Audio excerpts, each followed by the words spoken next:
Roughly 9 months ago, I covered a game called Guts and Black Powder on Roblox. After I put out that video with my first impressions on the game, there were a lot of people who were not happy with it. So much so that they pretty much got their own Daily Dose of Stupid episode dedicated to them because, yeah, people weren't thrilled. And a lot of the takes that they had were, questionable. That being said, I did enjoy the game, and since then I've had people request and request and request and request that I come back to the game and give it a proper review and also talk about the changes that they've made. Now, I'll be totally honest, I did not, for the sake of this video, go back and watch my original video to see what's changed, because in my opinion, if a whole bunch of stuff is changed, I should be able to immediately tell, even if it's been a really long time. And my general consensus was, basically nothing has changed at all. So that's not great, and you're going to have to keep that in mind while you're watching this video. That being said, the good things about Guts and Black Powder absolutely do still hold up, and so of course I'm going to be mentioning them here. Either way, let's kick this review off proper. The atmosphere and sound design for Guts and Black Powder is basically masterclass. It is really, really good, and it's very abundantly clear that the level designers that were behind making all of the different levels in the game were very inspired and knew what they were doing. While sometimes the camera can get a little finicky in some of the close quarters areas of the game simply wouldn't be the same without those areas, and so that's something that I think can be forgiven. Overall, no two levels feel the same. They're all extremely unique and enjoyable to play through, and I just think that the atmosphere is nailed, and it's one of those things that you can't really quite understand unless you're playing the game itself. Now, the other element is the sound design, and this is where I have to give mad props to all of the people who voice acted in this game because it's fantastic. To all of the people who say that Roblox games can't have good voice acting and I should lower my standards, yeah, you fail. You fail because this game exists. I'm sorry. This is proof that you can 100% have good voice acting in your video game on Roblox, and all of the people who are saying otherwise are full of shit. Because the voice acting here is top of the line for the platform and absolutely passable for a normal game off Roblox. There were some issues that came up when it came to the language of choice, considering that this game has a whole bunch of people from a whole bunch of different countries. And obviously, I think it's really, really neat that everyone speaks their native languages, but I also think that that can be a bit of a hindrance sometimes. Seeing as most of the people who are playing this are going to be English speakers, when playing missions where the predominant faction is also English speaking, whether it be the US or the UK, it's very easy to understand when people are doing callouts for different things. However, if I'm playing as the French and I hear someone randomly saying a whole bunch of gibberish, I don't really know what they're trying to tell me, and so if they're screaming out about a zombie with an explosive barrel, I'm probably not going to understand what they're saying, and that can be a bit of an issue, making the Comoros wheel, which I think was really appreciated and a really great thing to have in the game, almost useless in those cases. I'm sure if you play some more, you'll pick up on the language cues and you'll be able to figure it out, considering the fact that unfortunately, there's only seemingly one take per voice line, which I think is a bit of a shame, but it is what it is. But either way, this was something I noticed. It doesn't take away from the game, and I understand why it's there, but I couldn't not mention it. Gameplay in Guts and Black Powder is pretty solid, and I think they definitely set off for what they tried to accomplish here. The general rule of thumb is that you're able to pick between several different classes, and they all have their different roles that they'll play in order to complete the mission. Now, you'll be picking these classes through some of the worst UI in the history of UI, something that presumably hasn't been changed since the last time I played, and it is awful. It's extremely confusing for new people. Trying to figure out how you select certain classes is a crapshoot at best, and I don't understand why this can't be streamlined. Like, show all of the classes on the menu and then let you pick between the different factions and skins that they're going to have. Why do we need to hide two classes behind a separate menu than all of the other ones? I have no clue. It's horrible, and I hope they fix it. There's also direct class synergies where some classes work directly well with others. For example, the line infantry class by itself looks very unassuming. And to be fair, I know people are going to get mad at me again, but it is pretty unassuming. The only thing that makes the line infantry class salvageable by itself is the bayonet charge, but in order to do that, you need to have an officer who builds up their charge meter, and when they use it, the bayonet charge is extremely powerful, allowing for the infantry player to plow through and insta-kill any zombies in front of them. Without this, though, line infantry doesn't serve a whole lot of purpose.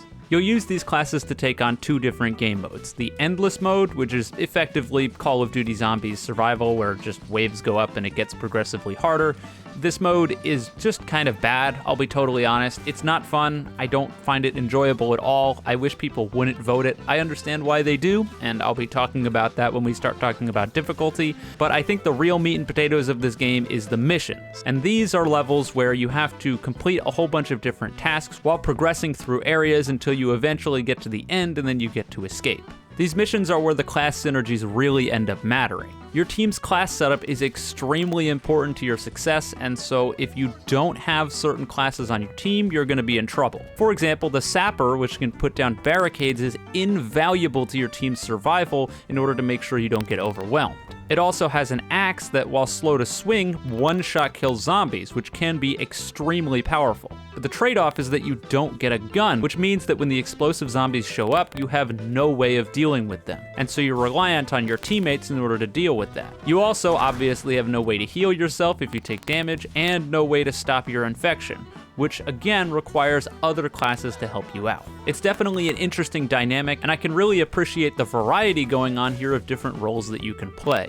In terms of what you'll actually be doing, unsurprisingly, it's killing zombies. Generally speaking, you do this in one of two ways, either shooting them or stabbing them with the melee weapons. But if we're going to be totally honest, 99% of the time you're going to be stabbing them with the melee. Melee combat in Guts and Black Powder is kind of interesting because you have a few different ways of attacking. Basically, the way that you move your mouse is the way that the sword or whatever melee weapon you have decides to swing. And each different type of swing has its advantages and its disadvantages. For example, a sweeping swing to the right or left may have more range, but an overhead swing from the top has a higher likelihood of hitting the head and one-shot killing a zombie. But the overhead swing is also going to have more end lag, and so you can't swing as much, so you better hope that you're landing those overheads if you're going to go for them. It does make for an interesting dynamic, and it's definitely something that I didn't consider when I played through the first time, and I can absolutely appreciate the second time around playing the game. In terms of guns, this is where I think there's a bit of a fall off. Because of the way Guts and Black Powder works, which is an unlimited swarm of zombies that literally never stops no matter what happens,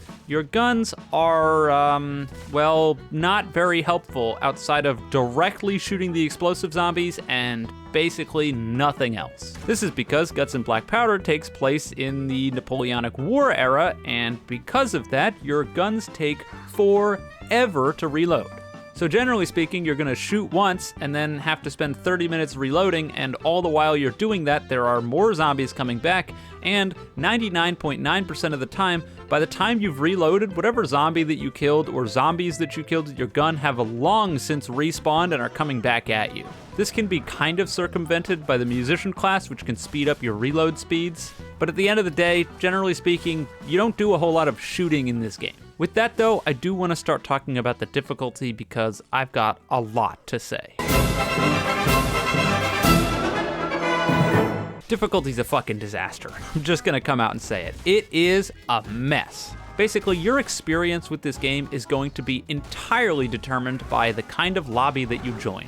Because some lobbies will have people working together that understand the game, understand class synergies, and will be picking the right classes for the jobs, and most of your lobbies are going to be full of chucklefucks who have no idea what they're doing and are just pushing buttons, going off by themselves, dying, and you lose at like the first or second objective.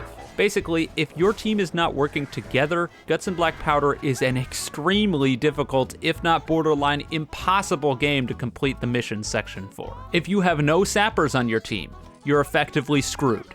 If you have no medics on your team, you're effectively screwed.